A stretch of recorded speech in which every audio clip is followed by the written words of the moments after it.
Mesdames, Messieurs, bonsoir. Niger, la France out. C'est notre sujet d'actualité ce soir. Lâchée par ses alliés, la France se plie donc aux exigences du Conseil militaire nigérien. Le président Emmanuel Macron avait annoncé lors d'une interview dimanche soir le retrait du Niger des 1500 soldats français ainsi que de tout le matériel appartenant à l'armée d'ici la fin de l'année. Parallèlement, le régime nigérien dit attendre, je cite, que cette déclaration soit suivie d'actes officiels émanant des autorités françaises compétentes. Et surtout, les autorités veulent établir un cadre négocié. Alors comment faut-il interpréter cela ? Eh bien, réponse ce soir dans cette émission en compagnie de nos experts. Dans le reste de l'actualité liée à ce retrait de la France, Sylvain Ité, l'ambassadeur français à Niamey, aurait quitté le territoire nigérien.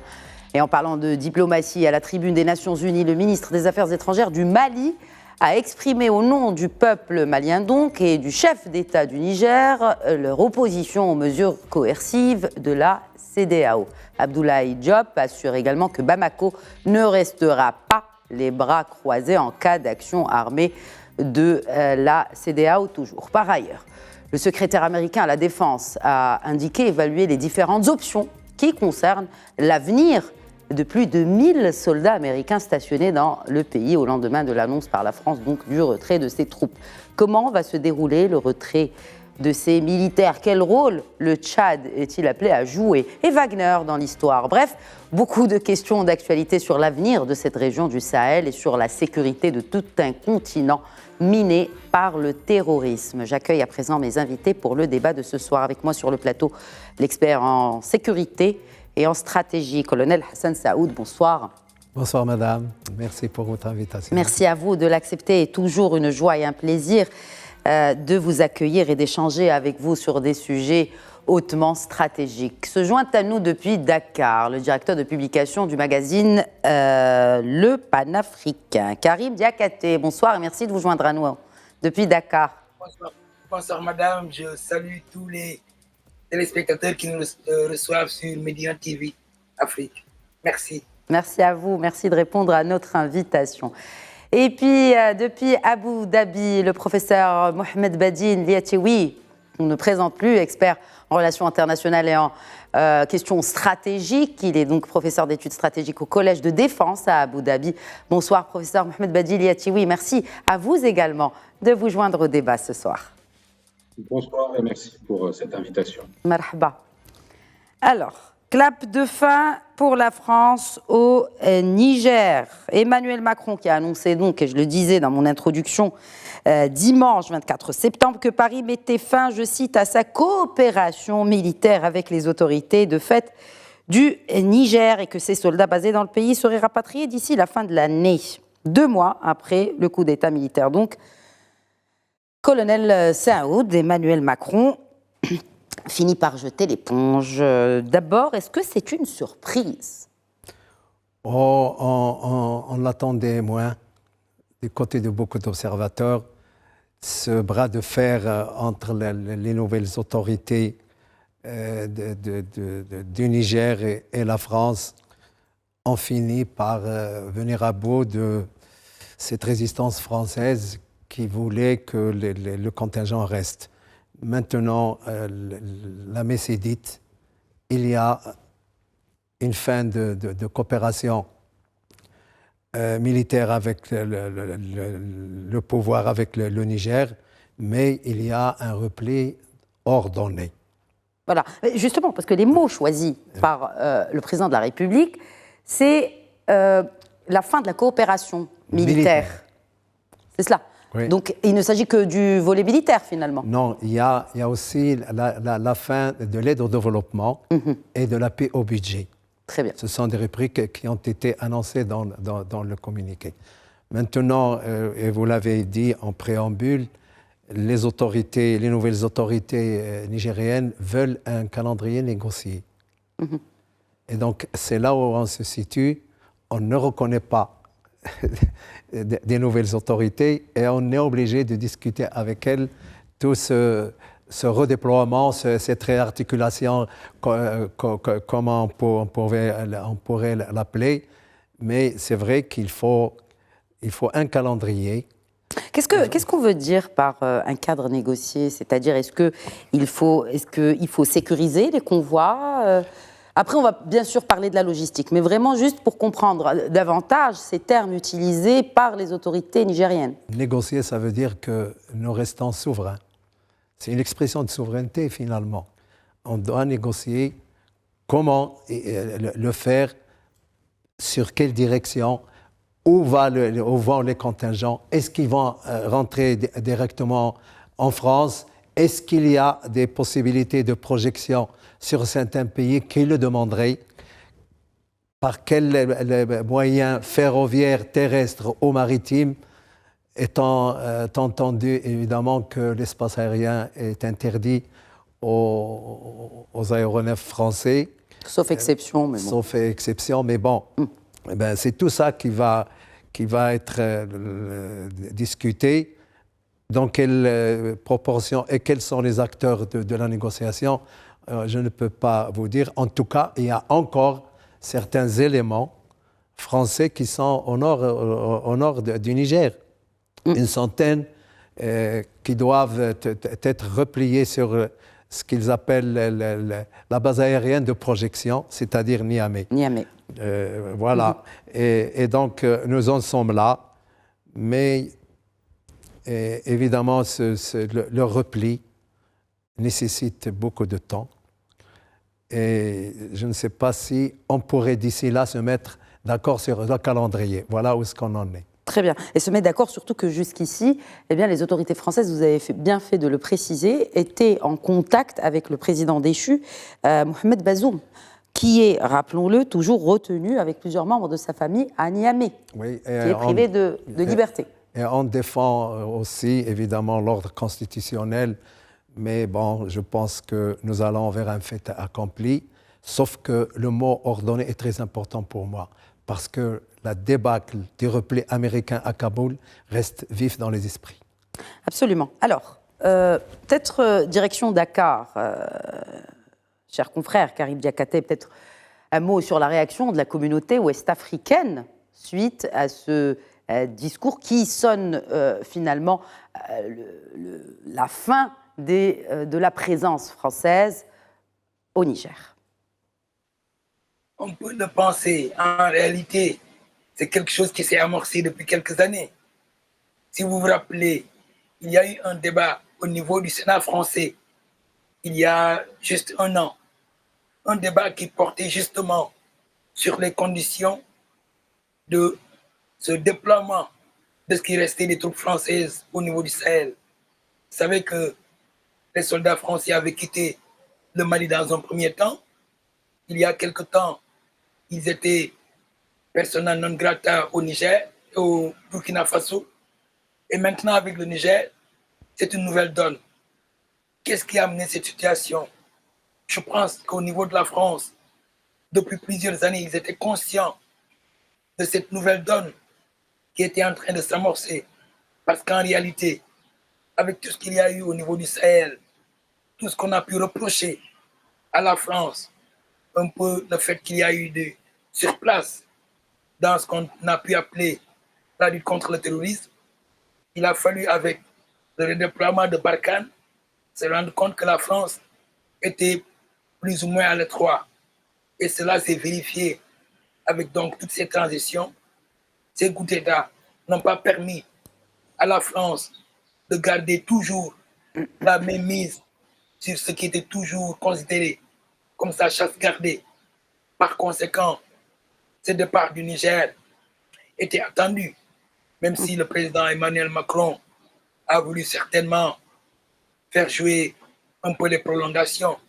Mais il est évident qu'en termes diplomatiques, quand un ambassadeur n'est plus considéré comme un interlocuteur volable, il est clair qu'il n'y a plus grand-chose à attendre. Mais l'opinion publique, justement, l'opinion publique de cette région peut-être du Sahel, et pour étendre même un peu l'onde de choc, si je puis me permettre l'expression, pour définir et peut-être aussi décrire cette situation, est-ce que les communautés ouest-africaines comment ont-elles reçu cette annonce?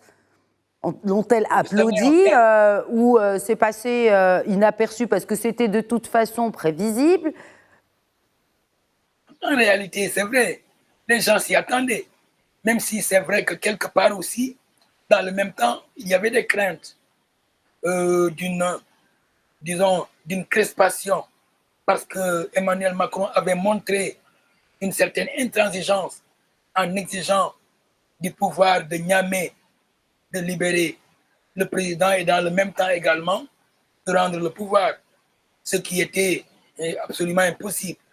Maintenant, avec la mobilisation qu'on a pu voir à Niamey et toutes les réactions qu'il y a eu, aussi bien à Niamey que dans toutes les autres capitales africaines, la France s'est rendue compte que les dés étaient déjà pipés. Par conséquent, ce départ était attendu. Et je pense que toutes les opinions africaines, au niveau en tout cas des capitales africaines, s'y attendaient plus ou moins. Maintenant, la grande question est qu'est-ce qui va se passer après? Nous allons le discuter. C'est l'une des questions qu'on va certainement débattre ce soir.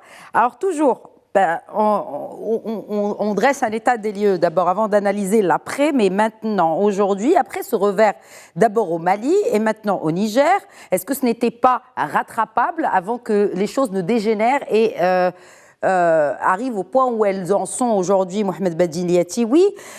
Emmanuel Macron a-t-il une responsabilité dans ce fiasco? Pour reprendre cette question que se sont posées dans une tribune nos confrères du quotidien Le Figaro, quotidien français, pour rappeler. Il a forcément une part de responsabilité. Merci, cher Khadija, pour cette question. Il a forcément une responsabilité puisque en France, depuis la Ve République, la politique étrangère et la défense nationale sont considérées, même si ce n'est pas rédigé dans la Constitution, mais ces deux domaines sont considérés comme des domaines réservés pour le chef de l'État. Donc, il était à la manœuvre et Emmanuel Macron a aussi fait autre chose, c'est-à-dire qu'il a encore plus centralisé autour de l'Élysée et autour de la cellule diplomatique de l'Élysée la prise de décision, en marginalisant le Quai d'Orsay, le ministère des Affaires étrangères. Et ça, tous les spécialistes de la politique étrangère française le confirment, et pas uniquement sur le dossier du Niger en général. Donc, il est forcément responsable et il doit en assumer finalement les conséquences. En réalité, il y a ça c'est l'élément, on va dire, conjoncturel. Il y a un élément structurel qui est très fort, c'est que en fait, les Français et la France payent une série d'erreurs qui datent depuis un certain nombre d'années.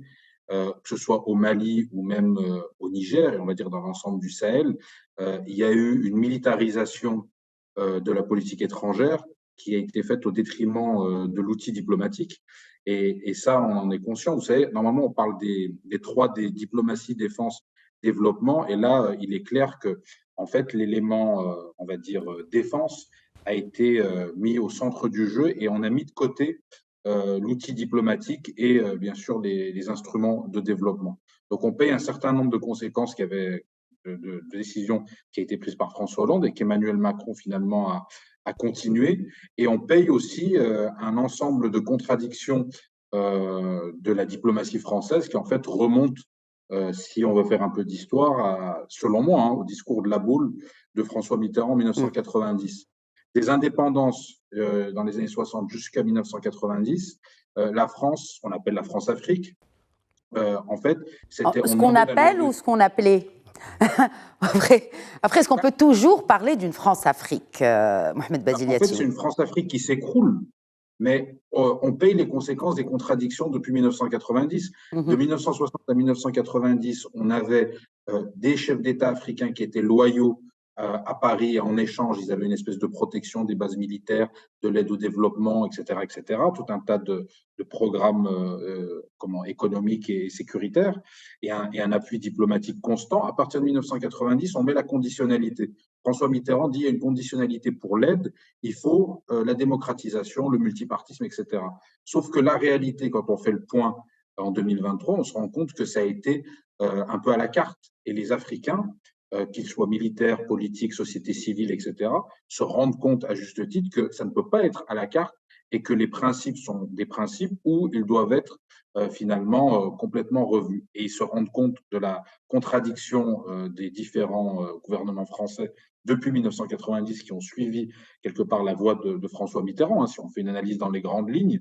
Et Emmanuel Macron, de par sa personnalité, de par ses prises de décision, de par son entêtement, comme le disait très bien le colonel, il a quelque part appuyé là où ça faisait mal, c'est-à-dire qu'il a prouvé aux Français et surtout aux Africains qu'il y avait une contradiction profonde entre les principes et la réalité du terrain. Et en fait, maintenant, il y a une succession de coups d'État au Burkina Faso, au Mali, maintenant au Niger. On peut parler du cas du Gabon qui est très différent, mais on voit une succession d'échecs, surtout au Sahel, qui sont en fait la conséquence de mesures de conditions structurelles qui sont depuis 1990 contradictoires et de la conjoncture avec Emmanuel Macron qui a pris un certain nombre de décisions qui sont elles aussi contradictoires. Il parlait de fin de la France-Afrique, mais en même temps continuer à avoir un ton paternaliste comme il l'a eu avec un certain nombre de dirigeants africains avant ou après les coups d'État, et ça lui coûte très cher en termes d'image, et c'est l'image de la France elle-même qui est atteinte. C'est à se demander, parce que bon, Emmanuel Macron ne prend pas ses décisions seul, il est conseillé. Alors, il y a deux solutions, soit il est mal conseillé, soit il est bien conseillé, il n'écoute pas les conseils. Donc, dans les deux cas, il y a un problème. L'avenir nous le dira certainement. Mais ce qui est sûr, en tout cas, c'est que non seulement il y a eu certes de mauvaises décisions qui ont été prises ou mal prises, en tout cas des décisions qui ont été mal prises, mais il y a des décisions qui ont été prises. Et des décisions notamment des alliés de la France, colonel Saoud. Est-ce que la France finalement n'a pas été lâchée par ses alliés? Pour m'expliquer davantage, on parle de ses alliés d'abord en Afrique. Absolument. Et puis son allié numéro 1, d'ailleurs il suffit de regarder ce qui se passe en Ukraine, ce sont les États-Unis. Et pas que. Vous savez, il faut le dire, jamais la France n'a atteint ce degré de déclassement géopolitique en Afrique. Jamais.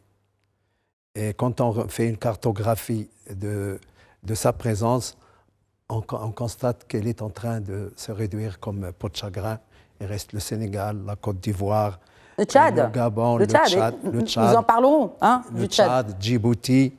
Quelques présences en Golfe de Guinée par le lutte contre la piraterie, mais l'épicentre reste quand même le Sahel ou le tourisme.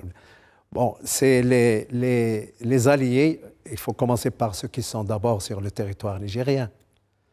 Les Allemands, les Italiens, une centaine de conseillers, et on se rend compte que ni les Italiens ni les Allemands ne sont pour une intervention militaire. Et donc, pourquoi, selon vous? Parce que finalement, c'est une question d'intérêt. Hein. On ne vous apprend rien. C'est une question d'intérêt. L'Italie défend ses propres intérêts, notamment avec le changement à la tête du pays. L'Allemagne fait de même. Donc, tout à fait. Il n'y a plus cette entraide européenne pour des intérêts communs, finalement, de l'UE. Oui. On n'est pas d'accord sur les méthodes. Et les Italiens, les Allemands, même les Américains qui sont toujours là, je vais y revenir, ne sont pas pour une intervention militaire parce que diplomatiquement, militairement, complexe et très compliqué. À partir du moment où vous risquez d'avoir une population nombreuse acquise au nouveau régime, je pense que c'était pas commode de la faire. Bon, ils ont agi comme ça, sauf que le président français est resté en contact avec la CEDEAO et avec le président déchu. Ça fait quand même une différence d'approche et d'appréciation. Les États-Unis, il faut le dire, ils ont pris acte du changement. Ils ont pris acte du changement et d'ailleurs ils vont dans le sens, la déclaration du secrétaire américain à la Défense, Lloyd Austin, qui était d'ailleurs à Nairobi. Je vais prendre juste un petit extrait de sa déclaration. Il est pour la diplomatie, clairement. Alors, tout en donnant une chance à la diplomatie, nous continuerons également d'étudier toutes les mesures futures qui donneront la priorité à nos objectifs à la fois diplomatiques et sécuritaires. Fin de citation.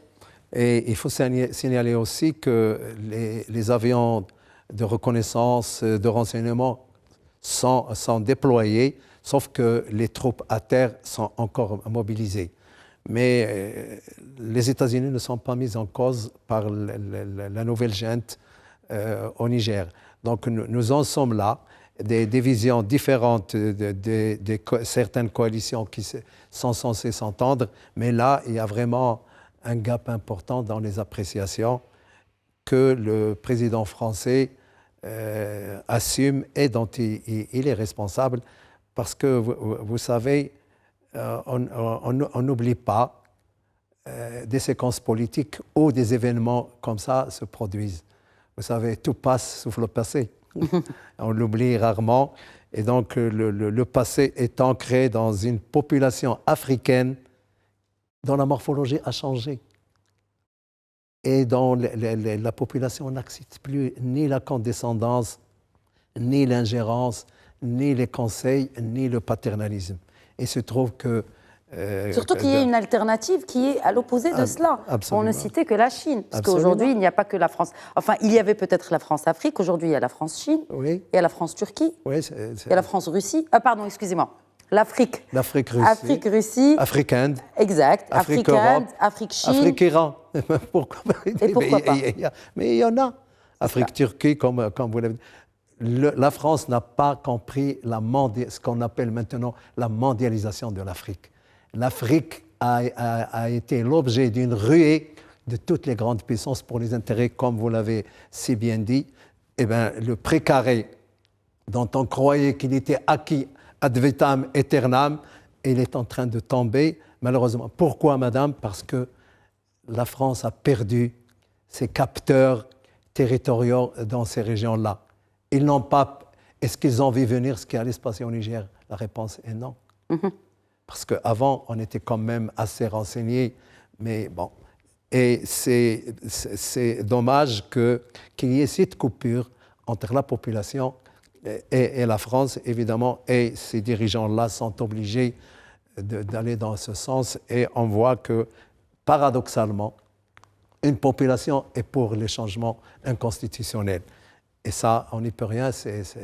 Bon, puisqu'on parle des Américains, la présence américaine à Agadez. Oui, il y a autour de 1000 hommes, mais il y a surtout les avions, et il y a des drones, mais les États-Unis sont présents à Agadez pour une mission la plus importante. C'est elle qui désigne des objectifs terroristes aux Français et à tout le monde. Donc c'est une mission de premier ordre parce qu'elle a les moyens, aussi bien satellitaires que des moyens d'écoute, que des moyens de drones pour cibler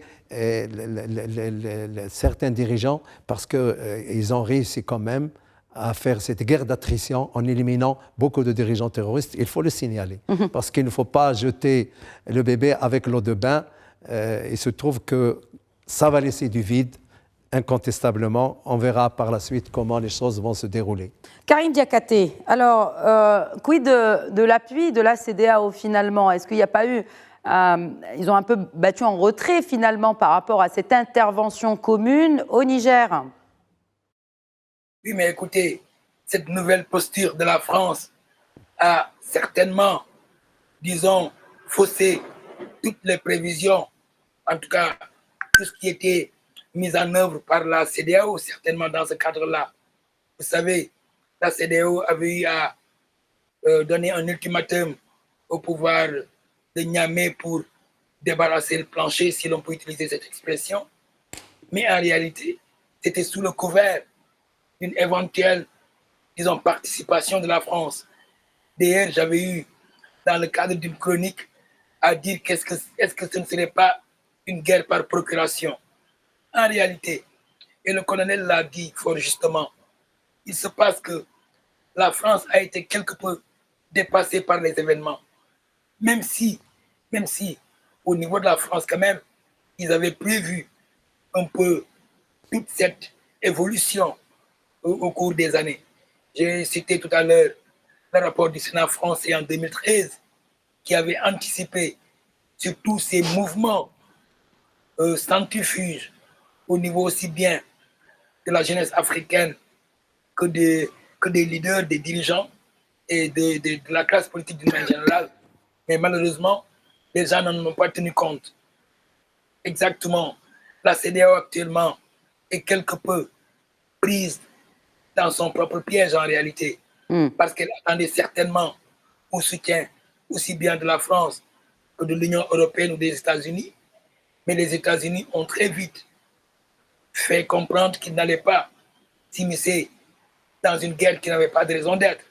L'exemple libyen est là.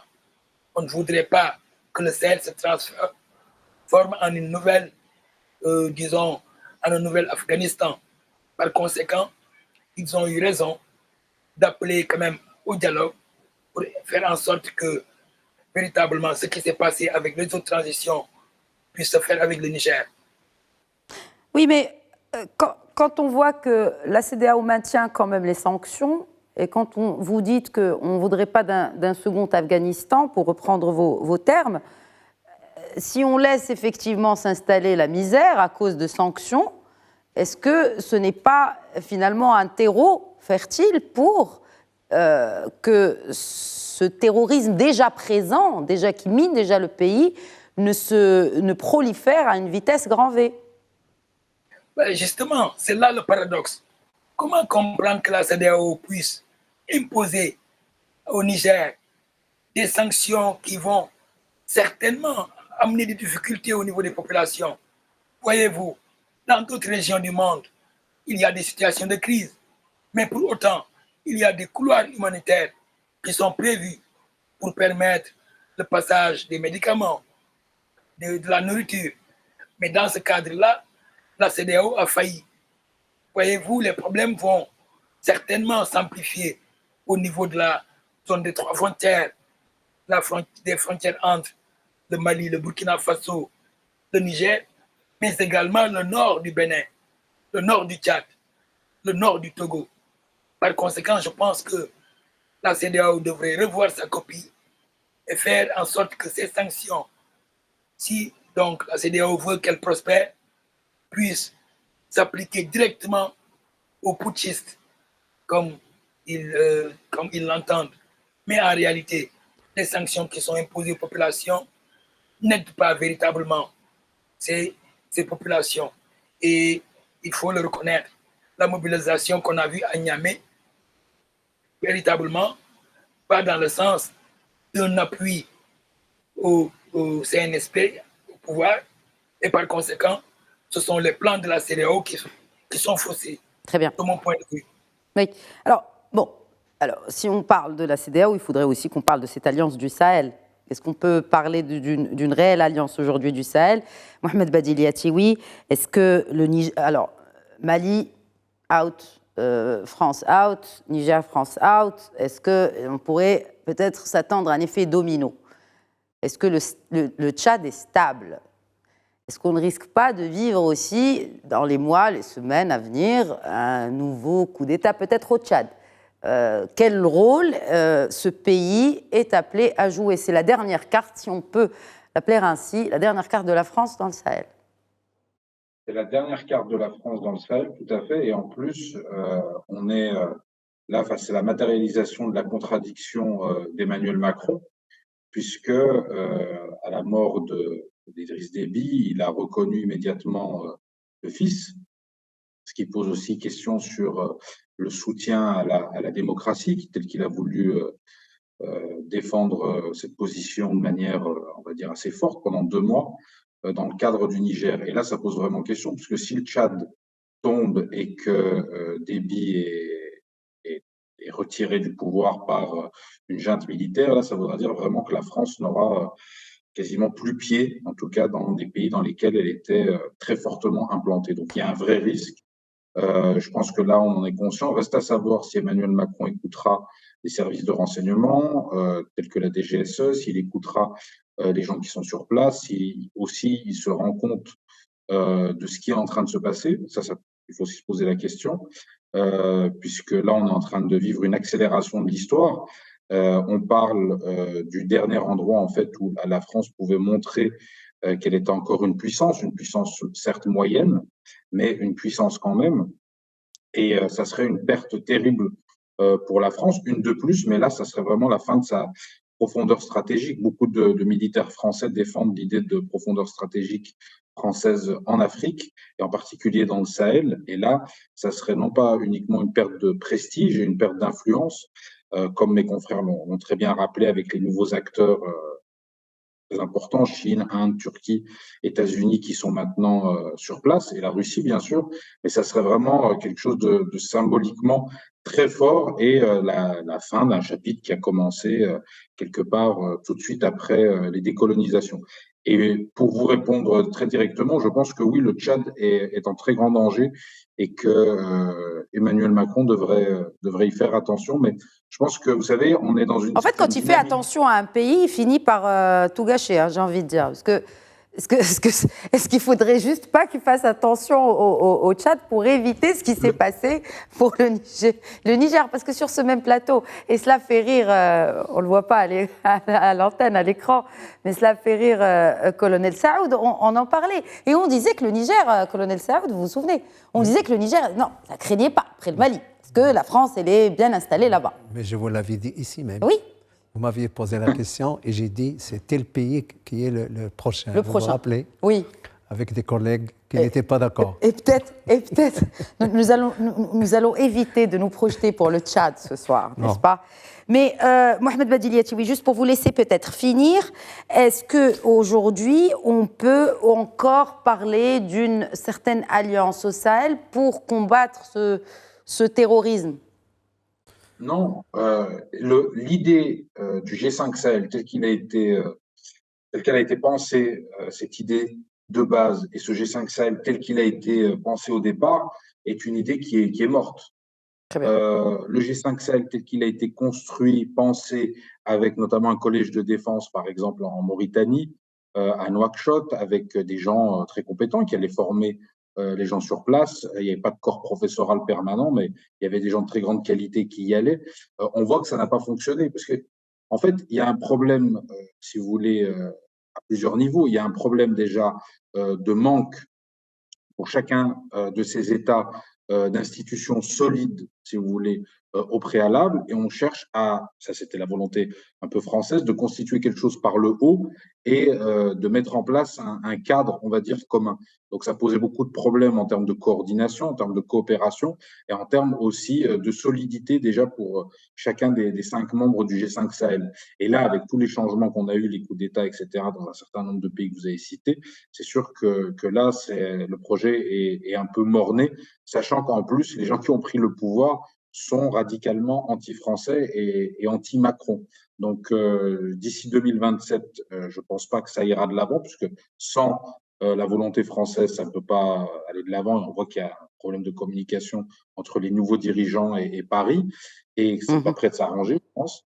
Et que d'un autre côté, le projet en lui-même déjà a très mal fonctionné depuis le départ, même si on peut toujours trouver ici ou là certaines choses positives. Mais il y a eu un vrai problème, en fait, si vous voulez, à partir du moment, comme je le disais lors de ma première intervention, la militarisation, si vous voulez, et la notion de guerre contre le terrorisme que la France avait très justement critiqué en 2002-2003, à l'époque de Jacques Chirac et Dominique de Villepin, en ce qui concerne le Moyen-Orient. En fait, la France d'Emmanuel Macron, et même avant, on peut dire de François Hollande, ont fait une erreur fondamentale en appliquant le concept de George W. Bush de guerre contre le terrorisme au Sahel.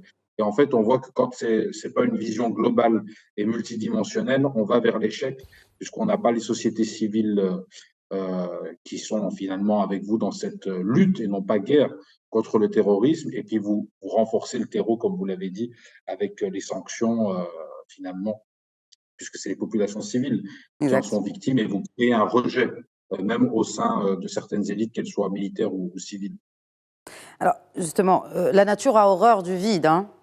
Et on parle beaucoup de la Russie, plus précisément de Wagner, qui pourrait remplacer la France sur le terrain. Colonel Saoud, qu'en est-il de Wagner, surtout après la disparition tragique, soudaine, un peu attendue quand même, de son chef Prigojine? Absolument.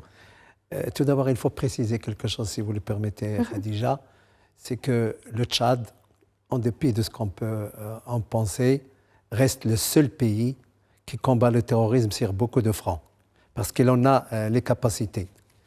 Deuxièmement, en ce qui concerne l'organisation G4, avec la défection du Mali, oui. On n'est plus dans le... Et que malheureusement, vous avez parlé d'une espèce de coalition Burkina Faso, Niger, Mali, mais le triangle frontalier où le terrorisme est très présent, c'est dans ces trois frontières-là, malheureusement. Exact. Donc, en ce qui concerne Wagner, dans sa forme ancienne en Afrique, je pense qu'elle n'a pas changé, mais c'est les structures de commandement qui vont changer. Mais le mode opératoire, la façon, les contrats miniers, la garde prétorienne dans certains pays va rester, sauf que les chefs vont être... il y a un choix à faire. Beaucoup de candidats, je pense qu'on en a déjà parlé avec vous, on n'a pas encore vu. Et curieusement, on a vu Sourovikine apparaître en Algérie. Et Sergueï Sourovikine, aussi surnommé le boucher... Le boucher d'Alep. D'Alep, qui réapparaît soudainement à Oran, en Algérie. Pourquoi? Bon, il est en convalescence, entre guillemets. Mais c'est un général qui est très compétent, hormis les horreurs. C'est lui l'artisan de la ligne de défense. Elle porte son nom. La ligne de défense russe en Ukraine, elle porte le nom de Sourovikine. C'est lui l'artisan. Et donc, il a eu beaucoup de missions. Je ne sais pas, on parle de lui comme, c'est des renseignements non confirmés, éventuel attaché militaire à Alger. On parle de lui comme éventuel missionné en Afrique. Ce sont des bribes de renseignements qui ne sont pas recoupées. Mm-hmm. Mais là, il y a beaucoup de commentaires. On ne sait pas encore, mais je pense qu'il n'est pas près d'être fini. Ça, c'est un avis qui n'engage que votre serviteur. Et parce qu'il a des états de service très intéressants. C'est grâce à lui que Kherson a été évacué. Sinon, ça aurait été la débâcle russe. Mais s'il est justement basé en Algérie, avec le passif qu'on lui connaît, et la position géographique de ce pays, donc de l'Algérie, par rapport au Sahel, quel rôle serait-il appelé à jouer justement dans cette région? Mais c'est ça, ce sont toutes les questions qui tournent autour de cette visite. Ouais. Il faut, entre parenthèses, dire que le chef d'état-major des armées a des gardes wagnériens. Il faut pas c'est un secret de polichinelle. Les wagnériens sont en Algérie, quelque part. Mais bien sûr. Vous m'apprenez quelque chose, je ne le savais pas. Il y a des wagnériens en Algérie, pensez. Et il y a des contacts. Et il ne faut pas que les Algériens nous racontent. Ils sont là. Et c'est une visite qui devait être secrète. Malheureusement, c'est l'imam de cette mosquée qui a eu la rapidité de la mettre sur les réseaux sociaux. Il était censé être secrète. Donc, on ne sait pas quel est le rôle qu'il va jouer. Pourra remplacer Prigojine, vous pensez? Sur le plan de la compétence, il est capable. Mais évidemment, avec le président russe, la fidélité vaut plus que la compétence. Il était fidèle, Prigojine, jusqu'à ce que... Voilà. Alors, un mot peut-être sur ce retrait français du Niger, encore une fois. Karim Diakhaté, est-ce que cela, selon vous, selon l'observateur que vous êtes, signifie que Paris va complètement abandonner cette région? Ah non, je ne le pense pas. Le président Macron lui-même l'a dit. Il a souligné que la France avait vocation à sauvegarder ses intérêts stratégiques dans cette région du Sahel. Maintenant, et le colonel Saoud l'avait plus ou moins esquissé tout à l'heure, c'est la question de son redéploiement. On pense à ces bases d'Abidjan ou de Dakar, mais certainement vers Libreville également, ou pourquoi pas à Cotonou, même si Cotonou n'a pas encore une base française. Parce que Djibouti, déjà, avec le millier de soldats qu'il y a, ne me paraît pas être dans cette logique. Mais pour revenir en fait à cette présence française au Sahel. C'est une nécessité pour la France de préserver ses intérêts. Vous savez, il y a 1 millier d'entreprises françaises, de filiales d'entreprises françaises qui sont dans cette zone. Et il est évident que la France, qui a toujours considéré donc cette région un peu comme ça, sa propre chose, ne voudrait pas partir comme ça, comme si elle sortait d'une défaite de Dien Bien Phu, par exemple. Il est évident que dans cette histoire, le soutien qu'elle a espéré des États-Unis n'est pas venu. Et pour cause, les Américains ont une autre logique. Eux, ils ont un spectre beaucoup plus large. Ils se déploient dans cette zone pour surveiller toute cette bande jusqu'au niveau du Soudan et au-delà, vers la Corne de l'Afrique. Et surtout avec la situation en Libye. Par conséquent, il est évident que le rôle des Américains est beaucoup plus, disons, important pour en tout cas un pays comme le Niger ou même le Tchad, qui est un allié de la France, où est stationnée encore la force Barkhane. Mais en réalité, ce qu'il faudrait à la France, c'est de redéfinir sa politique africaine. Et je pense que le ministre des Affaires étrangères de l'époque, ministre de l'Europe par la suite, Jean-Yves Drian, l'avait dit.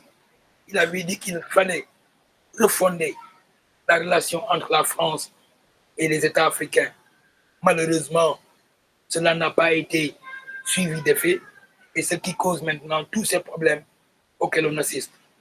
On est en train de se dire à qui le tour, parce qu'il est évident que cette évolution ne va pas s'arrêter en si bon chemin, parce que les États sont jaloux de leur souveraineté et avec ce qui s'est passé au Mali, au Burkina et au Niger, certainement d'autres pays sont en train de se dire mais est-ce qu'on ne va pas revoir nos relations avec la France? Oui, c'est sûr qu'elle est de fait déjà remise en cause et remise en question. Alors, selon certaines sources de diplomates, de représentants militaires, avec cette menace islamiste pour beaucoup de pays, peut-être que le Ghana ou encore la Côte d'Ivoire pourraient envisager de demander formellement une aide militaire seulement en matière de formation et de logistique à la France. Qu'en pensez-vous, colonel Saoud? Oui, il y a déjà des présences en Côte d'Ivoire pour la formation et c'est des éléments de prépositionnement aussi. Le Ghana, comme ils sont anglophones, c'est nouveau.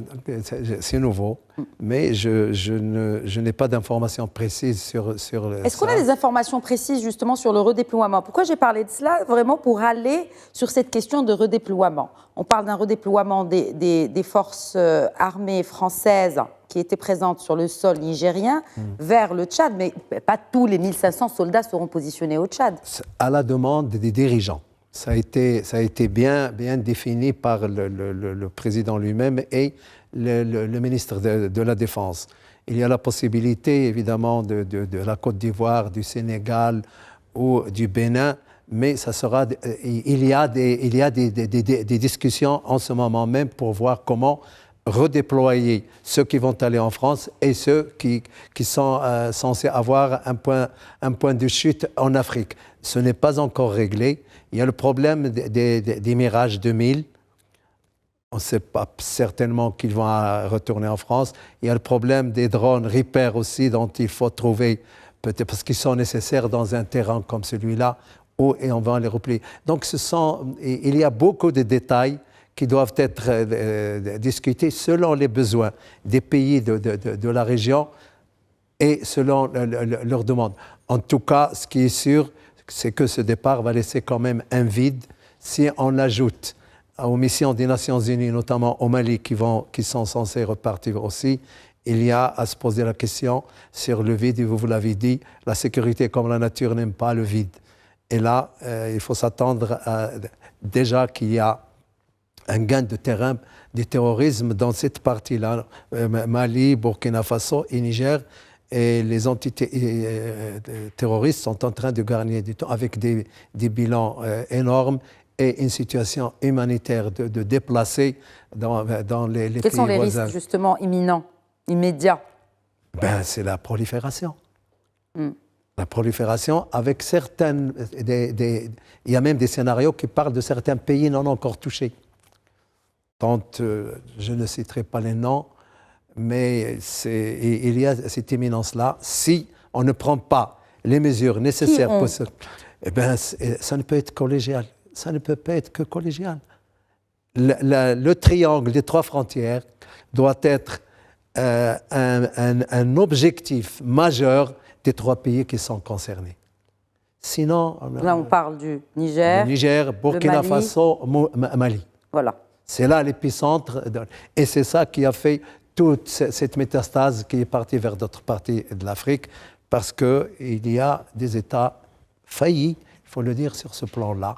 On n'a pas pris toutes les mesures nécessaires pour d'abord éviter, mais ensuite lutter. Et on a vu comment tout le monde maintenant parle de la réorganisation de la lutte contre le terrorisme. Ça a été dit le 14 septembre au Burkina Faso. La CEDEAO s'est réunie exceptionnellement aussi pour dire qu'il y a nécessité de réorganisation et de réforme et de nouvelles missions, d'actualisation des missions qui seraient adaptables et en adéquation avec la situation nouvelle du terrorisme et sa métamorphose. Parce que le terrorisme est ingénu, il change de mode opératoire et il est fluide et il pose beaucoup de problèmes en ce moment. L'avenir me paraît assez compliqué. Justement, un dernier mot sur l'avenir de cette région compte tenu de tous ces changements, dirais-je même ces chamboulements. Je commencerai par Mohamed Badiliati, oui. On se dirige vers une transformation profonde. On voit que le fait que la France ait perdu, on va dire, la mainmise sur tout un tas de pays avec un effet domino va nous amener vers une reconfiguration. Et on voit aussi comment les Américains, finalement, ont très bien joué leurs cartes, puisque maintenant, ce sont eux qui, finalement, représentent, on va dire, le monde occidental, même si on assiste à la fin du monopole occidental de la puissance, avec la Chine, l'Inde, la Turquie, etc. Mais on voit que la place de la France, quelque part, en tant que représentant occidental, et d'ailleurs, ça lui donnait une certaine influence et un certain pouvoir au sein du Conseil de sécurité des Nations Unies. Comme membre permanent, à chaque fois qu'il y avait une intervention militaire sous l'égide des Nations Unies dans cette partie du globe, on demandait à la France d'agir et ça lui donnait, en tout cas, ça lui permettait de maintenir un certain prestige. Et le fait que les Français soient dégagés et mal vus, ça pose aussi question pour l'avenir. Si jamais à l'avenir il y a des interventions qui doivent se faire pour une raison X ou Y, les Américains risquent de vouloir avoir un nouveau rôle dans cette région pour gagner en influence face aux Chinois, etc. Et les Français risquent d'avoir beaucoup de mal et ça risque de prendre beaucoup de temps pour qu'ils puissent à un moment donné pouvoir regagner la confiance des élites et des populations du Sahel et de beaucoup de pays africains anciennement colonies françaises, que ce soit l'AOF ou l'ancienne AOF ou l'ancienne AEF. Un dernier mot, Karim Diakhaté. Là, on parle de l'avenir de toute la région, mais Sahel, bien évidemment. Mais l'Afrique de l'Ouest est aussi concernée, j'ai envie de dire. Oui, mais en réalité, je pense que le départ des Français amènera certainement un vide. Un vide non pas parce que les États n'ont pas les moyens de prendre en charge leur propre sécurité, mais c'est parce qu'en fait, pendant plusieurs années, c'est la France et, disons, l'Union européenne qui étaient en première ligne dans ce combat contre le terrorisme. Maintenant, vous avez évoqué la mise en place de l'Alliance des États du Sahel, constituée donc par le Mali, le Burkina Faso et le Niger. Mais il est évident que ces pays auront certainement également besoin d'un appui de la communauté internationale pour mener à bien leur activité dans ce domaine-là. Mais d'une manière générale, ce qu'il faut surtout craindre, c'est qu'il y ait une plus grande diffusion des actes terroristes. Parce que c'est vrai que Barkhane quand même a pu servir à quelque chose. Des grands chefs terroristes ont été neutralisés. Les groupes armés ont été certainement démantelés. Mais quand on voit l'actualité au Mali, au Burkina Faso, avec donc ces massacres qui continuent, on se dit qu'il y a encore beaucoup de choses à faire sur ce plan-là. Et c'est maintenant au niveau de la CEDEAO qu'il y a un travail à faire. On a longtemps parlé de la mise en place d'une force d'attente. Cette force, justement, devrait non pas venir intervenir pour, disons, s'immiscer dans des problèmes internes des États, parce qu'il faut respecter la souveraineté des États, mais venir en fait en appui pour aider ces États à mener la guerre contre un ennemi commun. Parce que s'il est vrai que le bouclier qu'on constitue cette zone du Sahel saute, les pays côtiers ne seront pas épargnés. C'est cela. Il faudrait donc véritablement une mutualisation des forces et que véritablement un soutien puisse être apporté à ces pays. Merci Karim Diakhaté. Je rappelle que vous êtes directeur de publication du magazine Le Panafricain. Merci d'avoir été avec nous ce soir dans Question d'actu. Merci beaucoup. Et mes remerciements à vous également, Mohamed Badine Yatioui. Toujours une joie d'échanger avec vous sur cette émission. Merci. Merci, plaisir partagé comme toujours. Merci beaucoup. Et bien évidemment, mes remerciements vont à mon cher colonel Hassan Saoud. Merci beaucoup, colonel. C'est moi, madame. Et merci à vous également pour votre fidélité à Question d'actu. Très bonne soirée.